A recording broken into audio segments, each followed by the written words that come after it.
오늘의 말씀은 빌립보서 2장 1절에서 11절 말씀입니다. 신약전서 318페이지에 있습니다. 그러므로 그리스도 안에 무슨 권면이나 사랑에 무슨 위로나 성령의 무슨 교제나 긍휼이나 자비가 있거든 마음을 같이하여 같은 사랑을 가지고 뜻을 합하며 한 마음을 품어 아무 일에든지 다툼이나 허영으로 하지 말고 오직 겸손한 마음으로 각각 자기보다 남을 낮게 여기고 각각 자기 일을 돌볼 뿐더러 또한 각각 다른 사람들의 일을 돌보아 나의 기쁨을 충만하게 하라. 너희 안에 이 마음을 품으라. 곧 그리스도 예수의 마음이니 그는 근본 하나님의 본체시나 하나님과 동등됨을 취할 것으로 여기지 아니하시고 오히려 자기를 비워 종의 형체를 가지사 사람들과 같이 되셨고 사람의 모양으로 나타나사 자기를 낮추시고 죽기까지 복종하셨으니 곧 십자가에 죽으심이라. 이러므로 하나님이 그를 지극히 높여 모든 이름 위에 뛰어난 이름을 주사 하늘에 있는 자들과 땅에 있는 자들과 땅 아래에 있는 자들로 모든 무릎을 예수의 이름에 꿇게 하시고 모든 입으로 예수 그리스도를 주라 시인하며 하나님 아버지께 영광을 돌리게 하셨느니라. 하나님의 말씀이었습니다. 오늘 말씀을 전해주실 우리 선교사님에 대해서 잠깐 소개 말씀드리겠습니다. 선교사님은 국성호 선교사님이신데요. 인도에서 사역을 하고 계십니다. 인도 비하르주에 있는 까띠하르 지역이라고 되어 있는데 전혀 감이 없습니다. 그래서 올라오기 전에 방금 제가 구글로 해보니까 인도의 동북쪽 끝에 네팔 바로 밑에 있는 그런 지역입니다. 맞습니까? 예, 그래서 거기 지역에서 로뎀 스쿨을 하시면서 거기 이사장으로 심호하시고 또 어린이 사역으로 루트 인터내셔널 거기 대표로 일하시면서 인도 지역에 사역하고 계십니다. 오늘 나와서 말씀 전해 주실 때 많은 은혜 되시길 바라시면서 나오실 때 우리가 할렐루야로 환영하시겠습니다. 할렐루야.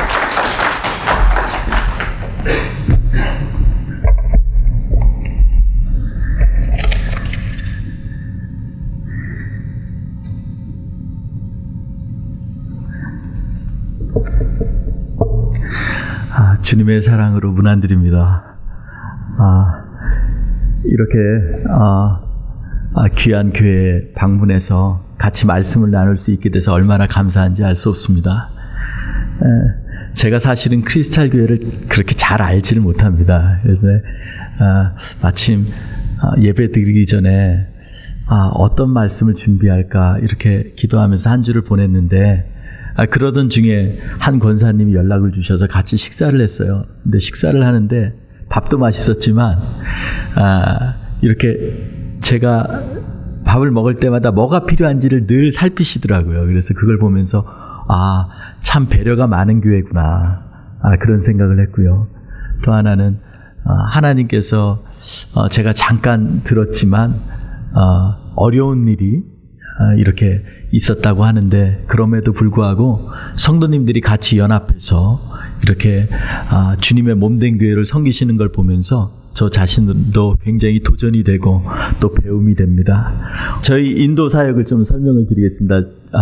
앞에서 나와서 소개하신 분이 장로님이신가요? 네. 그래서 장로님이 간략하게 저희 지역을 소개를 해주셨는데 저희는 인도에 들어가서 사역지까지 가려면 좀 이렇게 교통이 어렵습니다. 그래서 육로나 뭐 공항이 없어서 콜카타라는 하는 지역에서 저녁에 기차를 타고 저 보시는 기차 있죠? 저 기차를 타고 이렇게 밤새 가면 아침에 도착을 합니다. 그래서 한 12시간 기차를 타고 들어가면 네팔에서 3시간 정도 차로 떨어져 있는 곳에 까띠아르라고 하는 지역이 있습니다. 제가 섬기는 비하르는요, 인도 전체 인구가 지금 13억 2천만 정도 됩니다. 2010년에 센서스 조사에 하면 12억 2,100만 정도 됐는데 요번에 다시 한번 중간 점검을 하면서 투표 때문에 13억 한 2천만 정도 됩니다. 그리고 실제로는 작년 1월부터 많은 전문가들이 중국을 앞질렀다. 인구 면에서는. 네, 그렇게 보고 있습니다. 또 인도는 범인도권으로 하면은요, 옆에 파키스탄이 한 2억 1천만, 방글라데시가 1억 8천만, 스리랑카 3천만, 뭐 이렇게 얘기하면 인도권은 굉장히 광역적으로 한 힌디라고 하는 또 그곳에서 쓰는 그런 대부분 파키스탄, 방글라데시에서 다 소통하는 그러한 언어권으로 하면 저희가 적어도 한 16억 이상 되는 그러한 거대한 인구의 지역입니다. 아시아권이 전 세계 인구의 70%가 아시아에 살고 있습니다. 그 중에서 중국과 인도가 합하면 전 세계 한 50% 정도 된다고 보시면 됩니다. 제가 섬기는 비하르주는요, 이름은 주지만 인구는 2010년도 조사로 1억 300만입니다. 네. 그래서 언제 한 번은 목사님이 저한테 몽고에 가서 선생님을 하면 풀 서포트를 하겠다고, 마침 그때 제가 파송교회에서 나왔을 때입니다. 그래서 그런 얘기를 하시길래 제가 웃으면서 말씀을 드렸어요. 몽고가 인구가 얼마인지 아십니까? 그러니까 한 300만 되거든요. 선교사는 몇 가정 정도 계신다고 생각하십니까? 한 100가정 정도. 그래서 저는 인도 비하르는 1억 300만이 있습니다. 그 중에서도 제가 섬기는 비하르주의 우측 지역, 좌우측으로 나서 우측 지역에는요, 저밖에 없습니다. 그러니까는 선교사가 너무너무 턱없이 부족합니다. 덴마크 선교사님 두 분이 계셨는데 너무너무 힘들어서 제가 오기 6년 전에 떠나셨어요. 그리고 그 지역엔 교회가 한 군데도 없는 지역입니다. 그래서 제가 그곳에 들어간 것에 대해서는 하나님의 은혜다 이렇게 생각하고 있고, 또 그곳에 있는 영혼들에 대하여 묵상하면서 하나님께서 나를 보내신 것에 대한 그런 영광스러운 마음, 제가 지금 지키고 있다라는 그런 특권, 얼마나 감사한지 알 수 없습니다. 그래서 저희가 기차를 주로 애용을 합니다. 차도가 너무나 형편없기 때문에 기차를 유지하죠. 그래서 기차는요, 인도 사람들에게 아주 교통수단 이상의 것입니다. 저희 보시면 알겠지만 기차 옆에다가 자전거도 매달고 다니고요. 또 기차에 자리가 없을 때는 기차 위에 올라가서 앉아서 가기도 합니다. 네, 다음 장면을 한번 보여주시죠. 그 다음 클릭하셔서 저희 지역은 또 이 무슬림들도 많습니다. 인도가 힌두들이 많다고 아시지만 힌두교도들이 한 80% 되고요. 모슬림들이 한 17% 정도 됩니다. 그 밖에 작은 소수 종족들이 이제 한 3%에서 4% 이렇게 보는데요. 지금 이 모슬림들은 어디서든지 시간이 되면 저렇게 기도를 하고 경건한 종교성을 갖고 있습니다. 그래서 저희 지역도 저희 학교를 들어가서 나갈 때 좌측으로는 힌두교도들이 이렇게 모여서 살고요. 또 오른쪽에는 모슬림들이 모스크를 중심으로 해서 삽니다. 그래서 저희 학교가 딱 중간에 있는데요. 저희가 생각지 않았는데 어떻게 하다 보니까 그렇게 됐습니다. 그래서 인도는 다양한 종교가 함께 모여 산다라는 것이죠. 그렇다고 다른 지역처럼 모슬림들이 다른 사람들하고 얘기 안 하느냐? 그렇지 않아요. 다 같이 얘기하고요. 다 같이 차도 마시고요. 물론 민감한 부분도 있습니다. 그럼에도 불구하고 다른 지역에 비해서는 굉장히 많이 서로 대화도 하고 얘기도 하고 그러는 나라의 중심에 있습니다. 요즘에 이 방글라데시를 중심으로 해서 거기는 이 보더가요. 이렇게 뭐 철책선이 있고 뭐 이런 게 없습니다. 그냥 선도 안 그어져 있습니다. 어느 쪽 대충 가면은 방글라데시, 대충 조금만 걸어가면 인도, 그렇습니다. 이 영국이 2차 세계대전 끝나고 나서 땅을 그어줬는데요. 그러다 보니까 마을 하나가 가운데로 나뉘어진 지역도 있습니다. 그러다 보니까 같은 마을인데 국적이 다르고요. 같은 이웃사촌인데도 국적이 다른 친구들이 굉장히 많이 있습니다. 그래서 방글라데시가 너무 어려워지고 최근 들어서도 홍수가 많고 하다 보니까 방글라데시에 있는 모슬림들이 인도로 많이 들어왔습니다. 그러다 보니까 이 사람들이 자연스럽게 말도 통하고 다 하니까 이 투표권을 갖게 됐는데요. 그러면서부터 힌두교들이 굉장히 위협적인 생각을 갖습니다. 모슬림들이 똘똘 뭉쳐서 자기들의 권리를 주장하기 위해서 모슬림을 갖다가 지역 그런 우리로 말하면 지역 국회의원 같이 이렇게 선택을 해서 그들을 통해서 자기의 모슬림들의 그러한 선교들을 확장해 나가는 그러한 전략을 사용하고 있습니다. 그래서 지금 굉장히 저희 지역뿐만 아니라 웨스트 벵갈 지역, 방글라데시하고 바로 접근되어 있는 주인데요. 그 주 그리고 저희 비하르주 아주 민감합니다. 그리고 북으로는요, 마오이스트들이 네팔을 통해서 이렇게 와서 사회주의적인 그런 관점으로 또 접근을 하기 때문에 불법 무기들이 많습니다. 그래서 인도에서도 미국에서도 사람들 성질 건드리면 안 되듯이 인도에서도 함부로 막 사람들 대하면은요, 나중에 후환이 있습니다. 그래서 늘 인도의 가장 큰 미덕은 뭐냐면 화를 안 내는 거예요. 그거 정말 힘듭니다. 한국 선교사들 특히 되게 힘들어요. 왜냐하면 우리는 뭐든지 빨리빨리 해야 되기 때문에 좀 안 되면 왜 안 되는지 막 분석도 하고 또 뭐 사람들 동원해서 하기도 하고 어떨 땐 푸시도 하고 이러는데 거기선 절대 그러면 안 되니까 이거 자체가 너무나 힘든 그러한 상황에 살고 있습니다. 제가 이렇게 설명을 드리는 것은 좀 기도를 해 주십사 이렇게 말씀을 드리는 겁니다. 인도 현황을 좀 같이 나누고 싶습니다. 그 다음 장면은요. 네. 지금 보이시는 게 이제 우산 햇볕 뜨거운 때약볕에 이제 우산 밑에 있는데 저게 뭐냐면 장사를 하는 거예요. 저런 분들이 많이 있습니다. 그래서 저기에서 담배도 요만큼 갖다 놓고 팔고 몇 가지 그리고 그 다음에 조그마한 펜 그러니까 이게 사실 아이템도 몇 개 안 돼요. 근데 하루 종일 저러고 있습니다. 예, 인도의 실직률이 너무 많기 때문에 특히 비하르는요 농업에 의존하기 때문에 저런 환경들이 굉장히 열악합니다. 네, 다음은요. 네, 저하고 저희 아야가 더워서 거기 있으면 제가 처음에 거기 들어갔을 때 하루에 전기가 30분 들어왔어요. 그래서 되게 힘들고 보통 한 43도에서 45 여기로 말하면 한 화씨 100도에서 105도 사이가 보통 이제 좀 보통이고요. 좀 뜨거웠다 하면은 한 110에서 115까지 갑니다. 네, 그래서 같이 다음은요. 네, 우리 아이들이 이제 예전에 학교가 지어지기 전에 저렇게 이 집을 렌트해서 거기에서 방과후 교실을 하고 가난한 친구들하고 같이 이렇게 살았던 그러한 곳입니다. 예, 다음은요. 네, 우리 제가 처음에 방과후 교실을 하면서 같이 지냈던 저 때만 해도 제가 좀 더 젊었었는데, 네, 네 다음은요. 예. 겨울에 저희가 이제 아이들에게 이 옷 같은 것 이렇게 사가지고 입히놓고 이렇게 찍은 사진입니다. 다음은요. 네, 같이 밥 먹는 시간이고요. 저렇게 인도에서는 저렇게 앉아서 손으로 해서 이렇게 먹고 합니다. 예, 다음은요.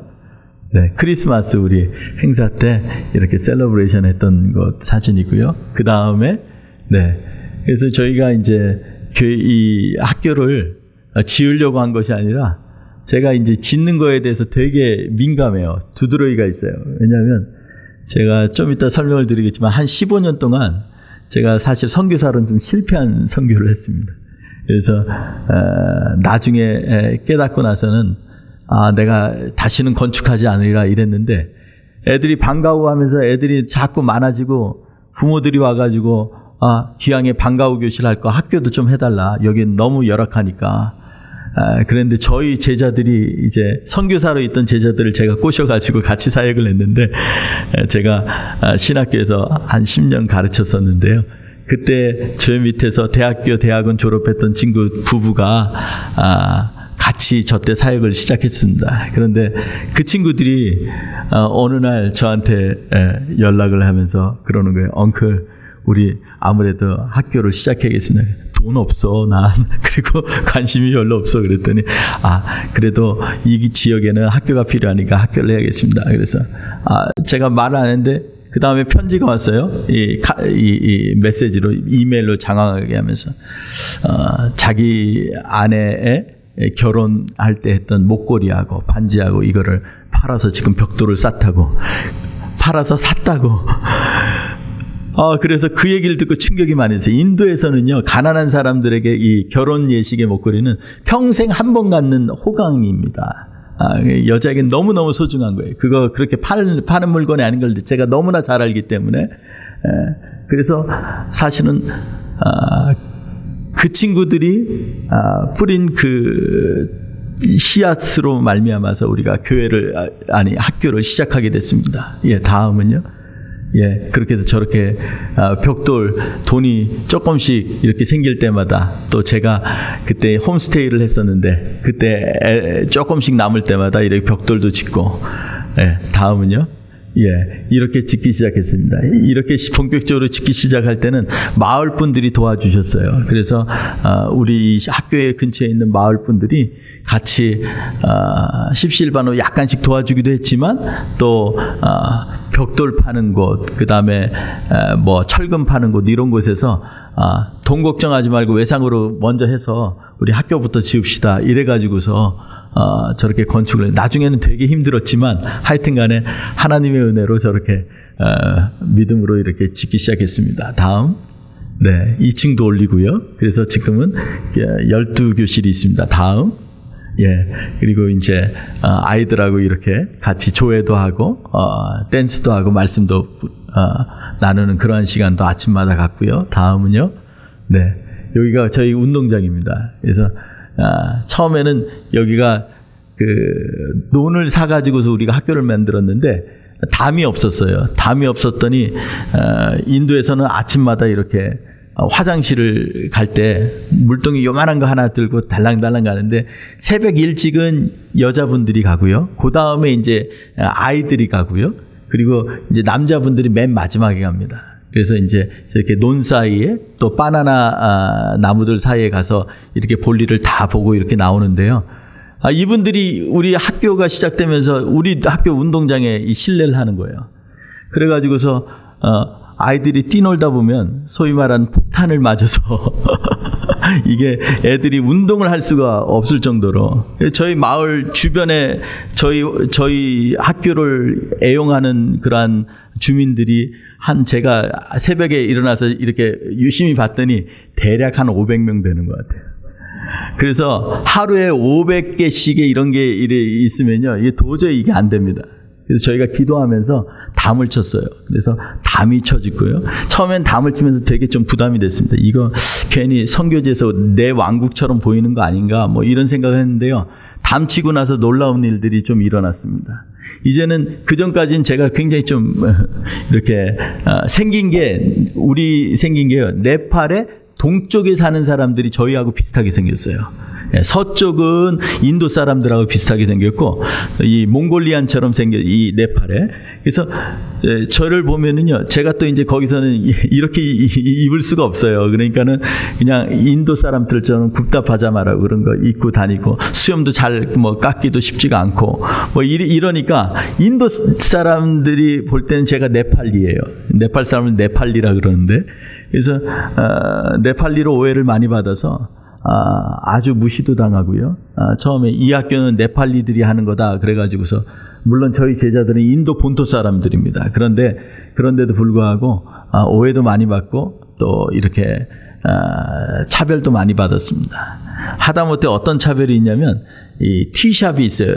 티 한 잔에 거기서 지금 우리로 말하면 한 지금 10센트 정도 하거든요. 근데 똑같은 10센트를 내도 저처럼 네팔리처럼 생긴 사람은 아주 시커멓고 막 잘 씻지도 않은 잔에 주고요.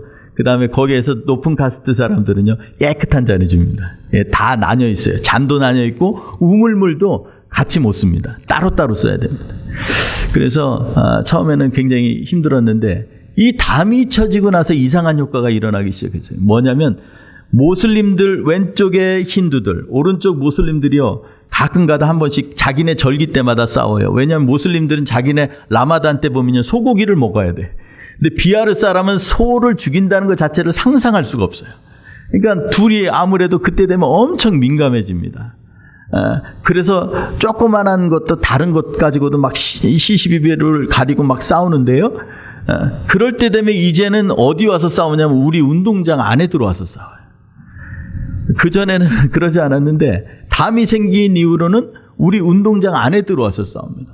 그래서 처음엔 당황스러웠어요. 아니 자기들 동네에 길가 놔두고 왜 우리 운동장 와서 싸워? 근데 가만히 보니까 자기들이 싸우다 좀 마음이 격해지면 어떤 일이 일어날지 모르니까 우리 보러 중재해 달라는 거였어요. 그때부터 저희가 법적으로는 전혀 있지도 않지만 중재권을 가졌습니다. 그래서 다들 리더들을 부릅니다.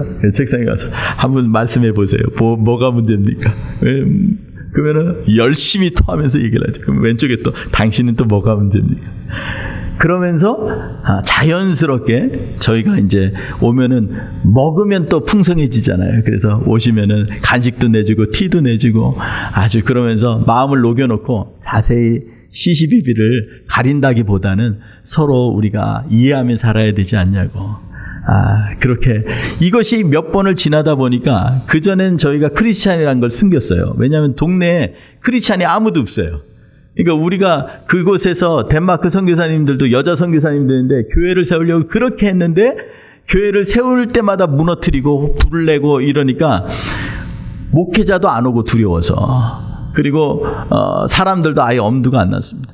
근데 저희는 처음부터 그럴 걸 얘기할 필요가 없어요. 애들 교육이니까. 애들하고 교육하면서 이렇게 지내다가 보니까 이제 자연스럽게 애들이 찬송을 배우고 말씀을 낭독하고 이러면서 아이들이 굉장히 많은 그런 변화가 일어나기 시작했습니다. 그러면서 자연스럽게 우리가 예수 믿는 사람이라는 걸 알게 되고 그때 되니까는 크게 반발을 하지 않았어요.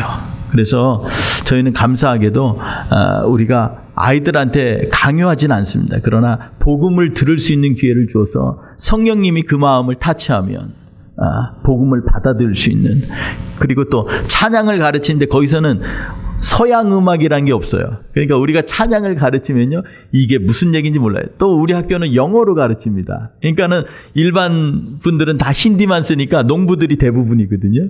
그러니까 농부 어르신들은 잘 몰라요. 근데 영어로 하니까 그거 자체가 좋은 거예요. 뭔 얘기인지 모르면서 박수치고 좋다고 하고. 근데 아이들은 이제 서서히 영어를 배우니까 이 말이 무슨 말인지 알게 되는 거죠. 그래서 즉시 이렇게 전도가 되는 그러한 전략이라기보단 저희는 전인격적으로 접근을 해서 아이들에게 깊은 그런 예수 믿는 사람의 삶은 이런 것이고 세상에 참된 신은 어떤 신인지에 대해서 이렇게 하나하나 삶으로 나눠가면서 이렇게 성장을 하고 있습니다. 처음에 저희가 방과후 스쿨 할 때 15명 됐는데 지금 요번에도 좀 더 늘어서 요번에 이제 300명이 넘었습니다. 할렐루야. 네. 그래서 우리 애들이요 이렇게 많이 늘어나면서 굉장히 행복한 고민을 많이 했습니다. 네, 다음은요. 예, 여기가 이제 우리 애들 같이 모인 그 시간이었고요. 저 뒤에 보이는 거기 보면 담 밑에 있는 처마가 저희 거기 근처에 요번에 소를 한 마리도 가져오고 염소를 가져왔는데 염소가 새끼를 낳았어요. 그리고 이제 소가 매일마다 한 4리터 정도씩 우유를 줘가지고 그걸로 우리가 이제 맛있는 티를 우리 호스텔에 있는 애들이 한 50명 그리고 우리 스태프들이 한 20명 이렇게 같이 살아요. 거기에서. 근데 이제 그래서 티도 아주 맛있게 먹고 그렇게 행복하게 보내고 있습니다. 다음은요. 네, 우리 뒤에 있는 친구가 스리칸트라고 제 제자입니다. 지금은 저보다 더 늙어 보이는데 사진은 잘 안 나왔지만 머리도 허해졌어요. 예, 다음은요. 네, 그 옆에 이번에 최근에는 저희가 이 식당을 또 새로 졌어요. 식당 겸 도서관으로 우리가 새로 이렇게 건물을 짓게 됐고요. 예, 다음은요. 네. 그래서 지금 요 앞에 보이는 게 저 학교, 그리고 사진을 찍은 곳이 호스텔, 그리고 그 옆에가 식당. 다음요. 네. 그리고 이제 이게 잘 돼서 지금 깨끗하게 저희 애들이 운동도 하고 또 나무도 저희가 많이 심었습니다. 요번에 지난주에는 129그루를 심었다고 저한테 연락이 왔어요. 그래서 나무들도 많아지고. 예. 다음은요. 네, 요게 이제 그 전 사진이기 때문에 뚜껑을 안 덮었죠. 근데 최근에 저희랑 같이 기도해 주시는 귀한 우리 자매님 가정이 헌금을 해 주셔가지고서 우리가 뚜껑을 덮게 됐습니다. 네, 다음은요. 네, 예, 저희가 모임을 갖고요. 그리고 최근에 죄송합니다. 뚜껑을 덮는 것은 또 이 한 목사님 교회가 오셔서 보시더니 바로 덮어주셨고요. 그리고 우리 자매님은 이 책상 걸상을 40개를 해주셔가지고 모자란 책상 걸상을 하고요. 이게 우리 1년에 한 번씩 게더링하는 그런 모임을 찍은 겁니다. 다음은요. 네, 이렇게 현재 모여서 같이 학교를 통해서 복음을 전하는 사역을 했습니다. 제가 너무 서론이 길었는데요. 예배는 12시까지 마칩니다. 그죠, 보통. 예.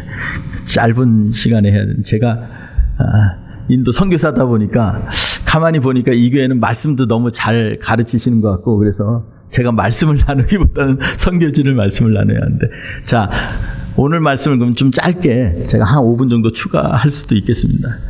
자, 오늘 말씀 제목은요, 너희는 이 마음을 품으라는 것입니다. 빌립보 교회는요, 굉장히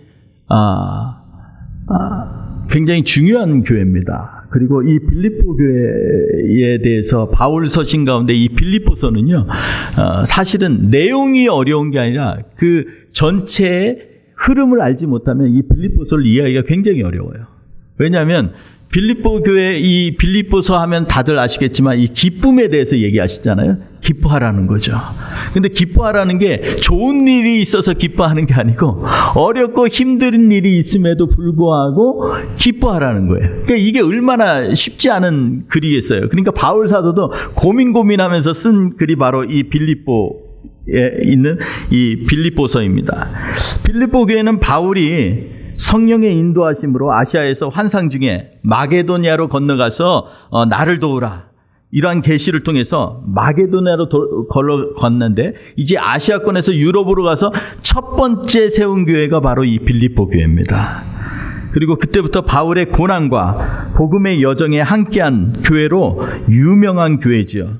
그래서 빌립보 교회 성도들은 바울에게 특별한 동역자들입니다. 바울은 이들을 위하여 기도할 때 기쁨으로 감사가 나온다고 1장 3절에 얘기하고 있습니다.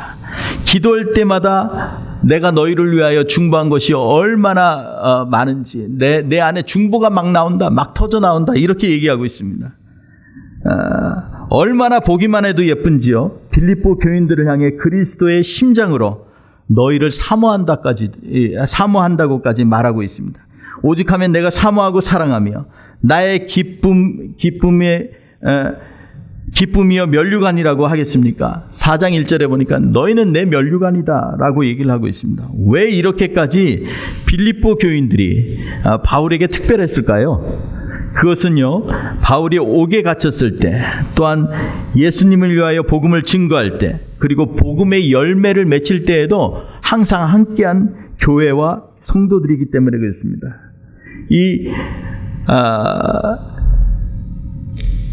생각해 보십시오. 인생에 있어서 살면서 제일 고마운 사람은요, 힘들 때 나를 믿어주고 신뢰함으로 함께 옆에 있는 사람입니다. 복음을 전하면서 고난과 핍박도 있을 터인데 묵묵히 함께 시험과 환난을 극복한 사람이 가장 신뢰가 갑니다. 산소망을 가지고 복음의 열매를 맺을 때까지 함께 기다리고 인내한 사람이 있다는 것이 얼마나 큰 힘이 되겠습니까? 바울에게 빌립보 교우들은 바로 이러한 선교의 동역자예요. 기도의 소울메이트였습니다. 이렇게 열과 힘을 다하여 성도들에게 바울은 진심으로 마음에서 우러나오는 조언을 해주는 장면이 오늘 말씀입니다. 2장 1절을 풀어보면요, 빌립보 교회는 그리스도의 진리 안에 거하고 있었습니다. 사랑이 풍성합니다. 위로를 주는 교회였다는 것입니다. 기도를 많이 한 것으로 보입니다. 성령의 교제가 있다고 합니다. 긍휼과 자비로운 섬김과 사역이 있었습니다. 한마디로 세상에 보여주고 싶은 모델과 같은 교회입니다. 자 봐라, 우리 예수 믿는 사람들은 이런 부류의 사람이야. 교회가 이 정도 수준은 되어야지 라고 세상에 알리고 싶은 교회입니다. 그런데 바울이 좀 이상한 말을 합니다. 일의 뼈대가 중요한 것이 아니라 그 안에 흐르는 정신이 중요하다는 것입니다. 아무리 크고 엄청난 일을 하더라도 그 일이 어떤 자세와 정신을 가지고 하느냐에 따라서 하나님이 기뻐하시고 인정하시는 그러한지를 결정하게 됩니다. 2절을 한번 보십시오. 그 정신은 바울이 이렇게 설명하고 있습니다. 교회에서 일은 함께 할 수 있습니다. 성도의 교제를 위한 점심 준비도 구제 활동도 조직적으로 잘 준비할 수 있습니다. 복음 전도도 매주 열정적으로 할 수 있고요. 청년들과 단기 선교나 프로젝트도 성공 내에 진행할 수 있습니다. 그런데 바울이 제시한 마음을 같이하여 같은 사랑을 가지고 뜻을 합하여 한 마음으로 품어, 이것이 잘 안 된다는 것입니다. 일을 하다 보면 좀 더디게 따라오는 사람이 있습니다. 센스가 좀 뒤처진 사람도 있고요. 준비를 제대로 안 하는 사람도 있습니다. 잘하고 앞에서 이끄는 사람의 입장에서는요, 좀 답답하고 좀 화가 나고 실망스러운 마음이 들 때도 있습니다. 그런데 성경은 같이 함께하라고 말합니다. 이 말씀을 내 삶에 적용하려 하면 참 마음이 무겁고 답답하게 느낄 수 있습니다. 이 말씀은 너무 비효율적으로 보입니다. 주님 일을 하려면 최선의 것으로, 사람들이 봐도 야, 준비를 아주 많이 했는데 참 멋진데, 이런 찬사가 나오도록 일을 진행하고 싶은 것이 모든 사람들의 그런 열망일 것입니다. 근데 2절 말씀대로 하려면요, 죽도 밥도 안 될 것 같습니다. 3절 4절을 보면 한술 더 뜹니다. 허영과 다툼으로 하지 말고 자기보다 남을 낮게 여기고 나의 일도 돌보고 다른 사람의 일도 돌보고 하라는 것입니다.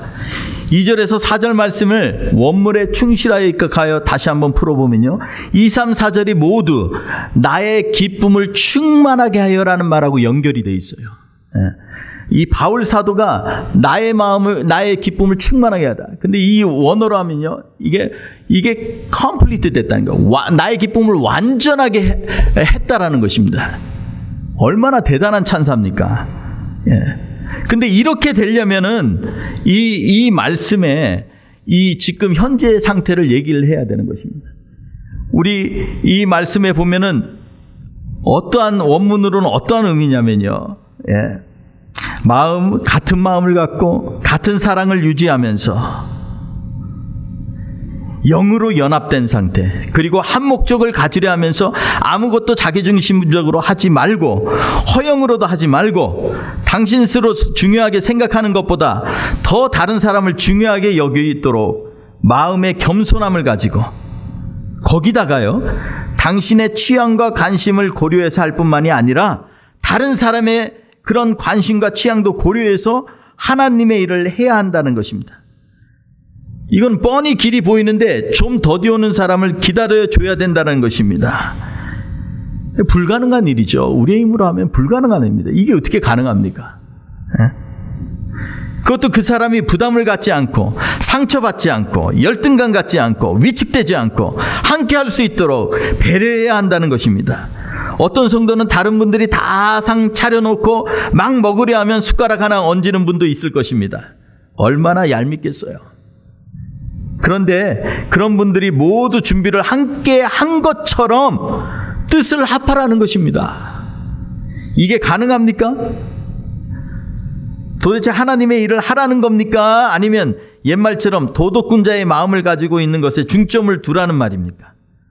이런 마음을 갖는 것도 불가능할 뿐 아니라 이렇게 하려면 마음 준비하다가 아무것도 못하게 될 것입니다.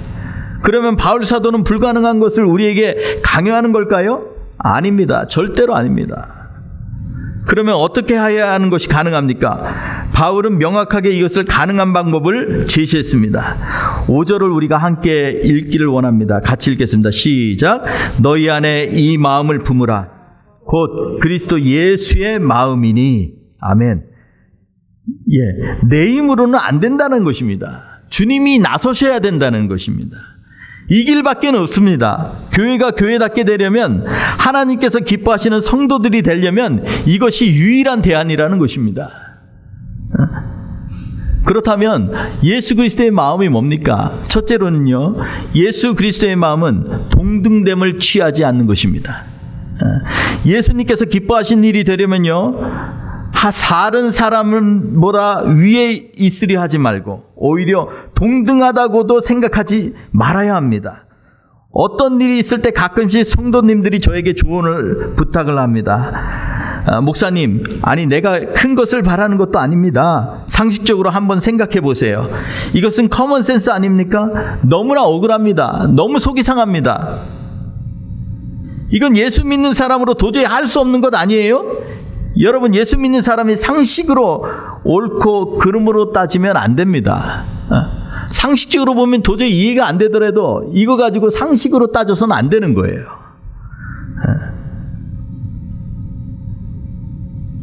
한 번은 제가 몇몇 선교사님들 사이에서 억울한 말을 들은 적이 있습니다. 너무나 마음이 분하고 아파서 제가 그분들에게 일일이 만나서 시시비비를 가졌습니다. 가려서 근거 없이 전혀 다른 말을 하는 분들에게 공식적으로 많은 사람들 앞에서 사과를 받았습니다. 물론 그분들이 너무 나간 겁니다. 질투 때문인지 아니면 저에 대한 불편한 일이 있었는지 모르지만, 그분들이 잘못한 것들을 사람들 앞에서 인정하고 다시는 그러한 말을 하지 못하도록 완전히 묵사발처럼 싹을 자르고 저의 무죄함을 만천하에 드러냈습니다. 자, 그렇다면 이 일에 시시비비가 가려졌으니 저에 대한 모든 것이 예전처럼 돌아가야 하는데 과연 그랬을까요? 그랬을까요? 결과는 아주 참담했습니다. 저에게 사과한 분들은 그 후로 저에 대한 말은 아주 조심스러워졌지만 저에 대해서 담을 쌓았습니다. 다른 분들도 오히려 그들을 불쌍히 여기는 분위기가 되어버렸습니다. 문제는 제가 더 큰 모임의 대표가 된 후로 여기저기 더해진 말과 왜곡으로 저는 한 2년 동안 혹독한 그런 홍역을 치루었습니다. 그렇다면 시시비비가 가려졌으니 하나님께는 영광이 되었을까요? 네, 아닙니다. 여기는 다들 너무 잘하셔서 제가 말씀잖아요. 네, 아닙니다. 그리스도 안에서 사랑이 없어지고 교제가 줄어들고요. 몇몇 분들은 마음에 큰 상처를 안고 살아가게 됩니다. 하나님께서 영광을 받으시지 않습니다. 바울은 우리에게 하나님의 종처럼 살라고 도전합니다. 종은 자신의 권리를 행사하지 않습니다. 자기를 부인해야 종이 될 수 있습니다. 제가 예전에는 많이 희생한 사람이라고 생각했었습니다. 처음 인도에서 보내는 여름에 에어컨도 없어서 팬을 틀고 잠을 잤는데 전기가 좋지 않아 전기를 잠시 백업해주는 인버터를 의존해서 살았습니다. 그것도 선풍기를 충분히 틀 수 있는 전기가 아니었습니다. 여름 뉴델리 저녁에도 100도가 넘고요. 낮에는 118도까지 오릅니다.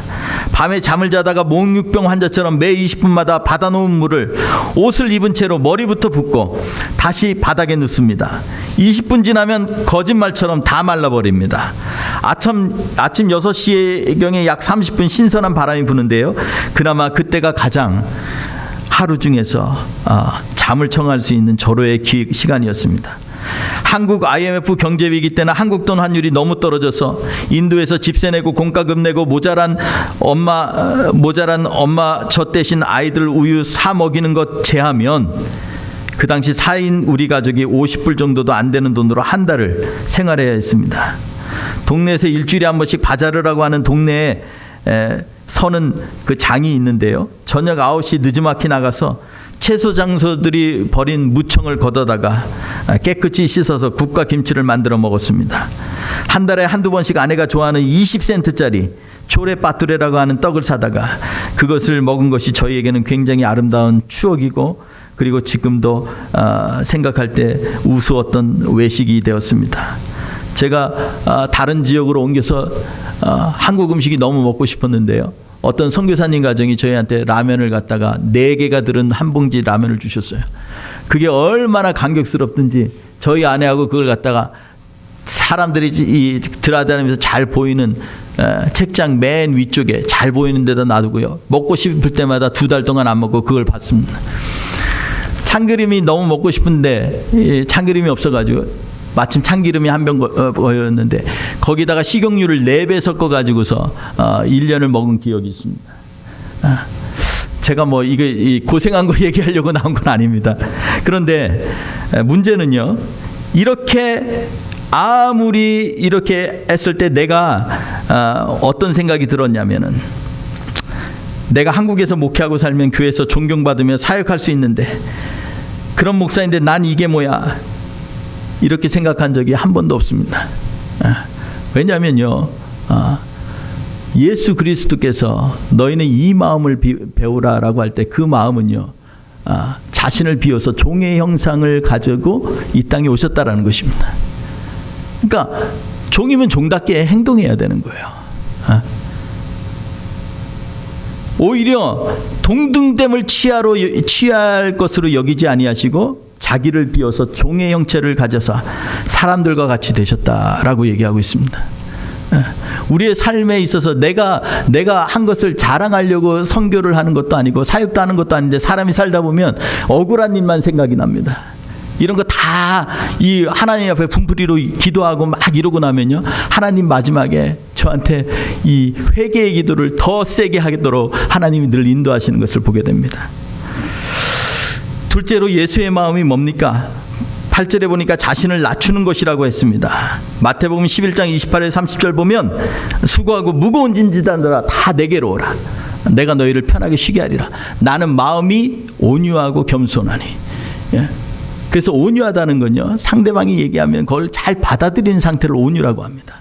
부드럽고 따뜻하라는 것입니다. 그러므로 우리가 이 둘째로는요, 자기를 낮추는 거예요. 그래서 다른 사람을 나보다도 더 낫다, 더 베터하다고 생각을 하는 것이죠.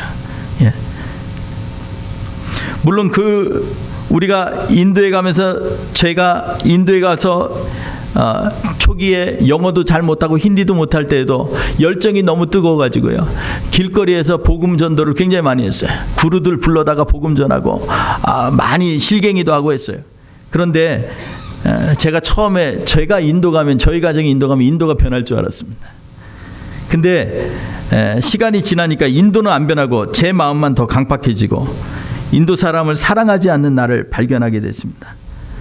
식당에서 쫓겨난 적도 있습니다. 네팔리처럼 생겼다고. 선교사님들하고 이 어느 지역 가서 공부를 하다가 너무 힘들어서 마침 알고 보니까 테니스 치는 모임이 있다 해서 갔는데, 제 외모가 수염도 조금, 이 얼굴이 동안이다 보니까 염소 수염을 좀 길렀는데, 그러고 났더니요, 상대를 안 해줘요. 테니스장 가가지고 테니스 치려고 하는데, 그때 제가 그 50cc짜리 오토바이를 타는데, 그거는 이제 기아도 없는 오토바이입니다. 그거 타고 우리 애들 3명, 앞에 2명 태우고 아내가 뒤에 하고 그 다음에 애를 하나 안고 이렇게 하면 인도 사람도 웃습니다. 너무 조그만데 저렇게 많이 탈 수 있을까? 그랬는데 그렇게 가면은요, 선교사님들이 상종을 안 해줘요. 그래서 제가 그때 그런 생각을 했습니다. 내가 만약 하나님이 기회를 주셔서 나로 하여금 섬길 수 있는 자리에 서게 된다면 나는 정말 선교사님들 최고로 한번 섬겨보겠다. 근데 그 기회가 얼마지 않아 하나님 참 예비치 않는 그런 만남을 주셔가지고, 인도에 한 번은 저희 지역에 폭동이 일어났는데 이 성도들이 다 이 선교사들이 집을 쳐들어가가지고 부수고 때리고 이런 일이 있으니까 모든 선교사님들이 다 한국 내지는 주변 나라로 도망을 갔어요. 그런데 저희만 못 갔습니다. 왜냐하면 돈이 있어야, 비행기 탈 돈이 없어요. 이틀 있다가 급해가지고서 파송교회, 그때는 파송교회가 있는데 파송교회 전화를 했어요. 목사님, 제가 이러한 일이 있는데 제가 나가야 되는데 빨리 돈을 좀 붙여주세요. 예, 저보러 그래. 왜 그리 멍청해? 빨리 크레딧 카드를 긁어서라도 나와. 근데 제가 크레딧 카드를 쓸 수가 없는 지역이에요. 그랬더니, 그래서 곧 보내줄게 막 이러고 있는 찰나에 한 목사님이 연락이 왔어요. 첸나이에 있는 한 한인교회가 있는데 거기에는 이제 현대자동차 공장이 있어요. 그래서 그 교회에 목회자가 없는데, 원래는 제 순번이 오지가 않습니다. 많이 이 기라성 같은 선교사님들이 계시기 때문에 저까지 안 오는데, 찾아봤는데 사람이 없어요. 다 도망가서. 그래서 저까지 온 거예요. 그래서 제가 그 교회를 갔어요. 하나님 기도하면서 그 교회를 가는데 저녁에 야간 기차를 타고 아침에 도착을 했습니다. 새벽 4시쯤에 도착을 했는데 마중 나온다는 집사님이 있는데 연락이 안 해요. 그 당시엔 전화가 없으니까 공중전화로 기다려도 안 와서 전화를 했어요. 그랬더니 받으시더라고요. 어디냐고 나보러 자기 오래전에 와 있다고. 그래서 두리번 하다 보니까 한 젠틀맨이 왔다 갔다 하는 거예요. 근데 그분은 저를 알아보질 못해요. 왜냐하면 인도 옷 입고 있죠. 염소 수염 있죠. 저라 하니까. 근데 가가지고서 이 인사를 제가 납작했어요. 90도. 안녕하세요 집사님. 저 국승호 선교사입니다. 그랬더니 우아래 쫙 보더니 갑시다 이러더라고요. 그래가지고 그분 게스트하우스 하시는데 거기 가가지고 갔더니 여기서 쉬세요. 좀 이따 올게요. 그러고 그냥 나가버리시더라고요. 그리고 그때부터 쉼이 안 와요. 그 태도를 보니까. 그래서 그때부터 아침에 할 때까지 기도 엄청 했습니다. 밥도 안 먹고. 안 주더라고요, 밥도. 그래서 그리고 가서 하나님 앞에 기도하면서 11시 예배를 갔어요. 갔는데 그때 성령님이 역사하셔서 한 3시간, 인도에서는 좀 설교를 많이 해요. 근데 저도 모르게 인도 사람들하고 있다 보니까 한 3시간을 설교를 했는데 그때 하나님께서 은혜를 많이 주셨어요. 그 이후로 여차여차해서 제가 그 교회에서 5년 동안 목회를 했습니다. 그러면서 하나님께서 축복해 주셔서 상사 직원들이 참 좋은 분들이 많았어요. 그래서 거기에서 원년 멤버들이 여기 알라바마 공장을 지은 거예요. 거기 챗나이에 있는 그 공장이 너무 잘 성공적으로 했기 때문에. 그래서 그 팀이 와서 여기를 다 셋업한 걸로 제가 알고 있습니다. 제가 드리는 말씀은 그거예요. 이 하나님 앞에서 내가 낮아지는 거에 대해서 두려워하지 마십시오. 주님께서 우리에게 말씀하실 때 너희는 이 마음을 품으라 그랬어요. 동등되이 여기지도 말고 그리고 남보다 낫다라고 생각지도 말라는 거예요. 이게 바로 예수 믿는 사람들이 해야 될 그러한 애티튜드입니다. 여러분 이때 하늘에 계신 아버지께서 영광을 받는다 그랬어요. 그리고 모든 이름 위에 뛰어나게 하셨어. 예수 그리스도를 우리 모든 사람들의 주로 하나님께서 우리를 그분에게로 나아갈 수 있도록 하는 결정적인 일이 바로 예수 그리스도의 사역입니다. 그 사역은 다른 것이 아니라 예수 그리스도의 마음을 품는 것입니다. 사랑하는 성도 여러분, 오늘 우리가 이 마음을 품는 것이 정말로 중요합니다. 제가 15년 동안 사역할 때는요 정말로 실패한 선교사예요. 지금도 잘한 게 별로 없어요. 저는 그래서 어디 가서 좀 선교사 보고를 하라 그러면 할 게 별로 없어요. 그 지역에 대해서 리서치는 잘해요. 그런데 제가 한 게 별로 없어요. 한번 그 충격적인 일 중에 하나가 뭐냐면 제가 한인교회 목회를 하면서 그때는 제가 가면은요 한 뒤로 차가 6, 7대가 같이 옵니다. 그리고 맨 앞에는 사장 사모인 우리 집사님하고 저하고 딱 타고 가면 이 상사 직원들 잘 아시죠? 이 줄이 쫙 씁니다. 사장 사모님 가면 나머지 쫙 따라오는 거예요. 그래서 빌리지 같은 데 들어가면요 거기서 난리가 납니다. 왜 뭐 이 장관이 왔는지 뭐였는지 이런 생각을 하는 거죠. 그런데 제가 그렇게 하면서 타겟으로 놓고 있던 챗나이에서 가장 큰 30만 정도 되는 이 사람들이 사는 슬럼이 있었어요. 그곳에 가서 교회를 땅을 구입하고 교회를 지었어요. 성도들이 많이 모였습니다. 아이들이 토요일날 아이들 사역하면 1000명이 넘게 모였어요. 왜 그렇겠습니까? 말을 잘해서요? 아니요, 빵을 줘서. 근데 제가 2년 후에 제가 깨달은 게 있어요. 뭐냐면 그때서야 눈이 떠져서 보니까 우리 교회에서 한 150m 되는 곳에 인도교회가 있더라고. 근데 우리가 세운 교회 때문에 인도교회가 완전히 팍상 망했어요. 애들이 다 빵 주는 대로 오지. 근데 우리는 그것이 하나님의 영광을 돌리는 사역이라고 우리는 철저히 믿고 있었어요. 저는 그것을 확신하고 있었어요. 하나님, 그리고 홍보도 많이 했어요. 봐라, 하나님 위대한 일을 행하신다. 근데 알고 보니까 주변에 타격받았는데 저는 저 나름대로 후원하는 데가 있고 하니까 그냥 깃발 꼽는 거예요. 제일 좋은. 한국 사람들이 얼마나 땅을 잘 봅니까? 제일 좋은 요충지에다 깃발을 딱 꽂았어. 건물도 예쁘게 졌어요. 근데 그 다음부터 일어난 일은 뭐냐면 로컬 교회들이 다 죽어가기 시작했습니다. 과연 우리 교회가 흥하는 것만이 하나님의 영광일까요? 아니면 지역에 있는 정말 몇십 년을 고전고토하면서 일하시는 생활비도 못 받는 인도 인도 목사님들이 하는 교회들을 서포트하는 게 하나님의 나라일까요? 저는 그때부터 충격을 받았어요. 그래서 제가 15년 지난 후에 제가 섬기던 신학교 사역을 다 내려놓고 북쪽 비하르로 간 거예요. 리서치하면서 그곳에 교회도 없고 아무도 가기 원하지 않는 곳에 내가 갈게요. 내가 잘해서가 아니에요. 그때서야 비로소 깨달은 거야. 와, 내가 이름만 선교사지 난 도둑놈이었구나. 남의 양을 훔치는 그런 도둑놈이었구나. 여러분, 제가 여기에서 이렇게 자신 있게 이 말씀을 드리는 이유는 바로 이 교회가 준비된 교회이기 때문에 하나님께서 이 교회에 도전을 하셔서 또 새로운 목회자도 이미 많이 기도하시면서 준비하셨는데 하나님 귀한 목사님 오시면 우리 이 크리스탈 교회가 정말 주님 앞에 설 때는 정말 반짝반짝일수록 힘들어. 그러려면 이 땅에서는 어떻게 해야 돼요? 반짝거리면 안 돼요. 주님 나라에서 반짝거리려면 여기서는요 죽어져야 돼요. 낮아져야 돼요. 주님의 마음을 품어야 돼요. 주님이 오시도록 해야 돼요. 내가 일 다 해놓고 주님 이름만 얹지 말고 내가 좀 모자라고 부족해도 그것을 가지고서 마치 2렙돈을 가지고 있는 과부가 하나님 앞에 드리는 마음으로 그때부터 주님이 역사하시는 거예요. 주님이 일하시도록 하는 교회. 오늘 여기 보니까 주부에 하나님이 주인 되는 교회. 제가 너무 감동이 됩니다. 하나님이 기뻐하시는 교회. 우리 크리스탈 교회에서 기도하면서 바라보는 그 교회가 이 땅에 이루어지기를 주의 이름으로 축원드립니다. 우리 이 시간에 한번 기도하겠습니다. 우리 이 시간에 기도할 때 하나님, 우리 교회 주님의 피값 주시고 사신 교회입니다.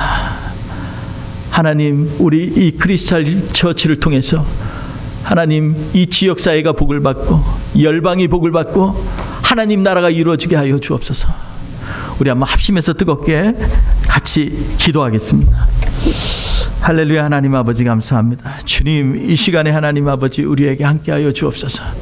하나님 아버지, 주님이 주이심을 이 시간에 선포하게 하여 주시고 하나님의 온전케 되어지는 그러한 나라가 우리를 통하여 임하게 하여 주옵소서. 빌립보 교인처럼 그렇게 훌륭하고 성숙한 교회지만 그럼에도 바울 사도를 통해서 하나님께서 오늘 이 시간에 다시 한번 우리에게 격려하며 도전합니다. 너희들 다 잘했는데 그 중에 더욱더 중요한 것이 있어. 그것은 주님의 마음을 본받아야 돼. 주님의 마음을 품으라. 그리할 때 내가 너희와 함께하리라 주님 말씀하십니다. 이 시간에 우리 사랑하는 성도들과 우리 교회의 건설들을 위해 하나님께서 그러한 은혜를 부어 주시옵소서. 하나님이 함께 하시는 교회가 되게 하여 주옵소서. 감사하며 예수님 이름으로 기도했습니다. 아멘.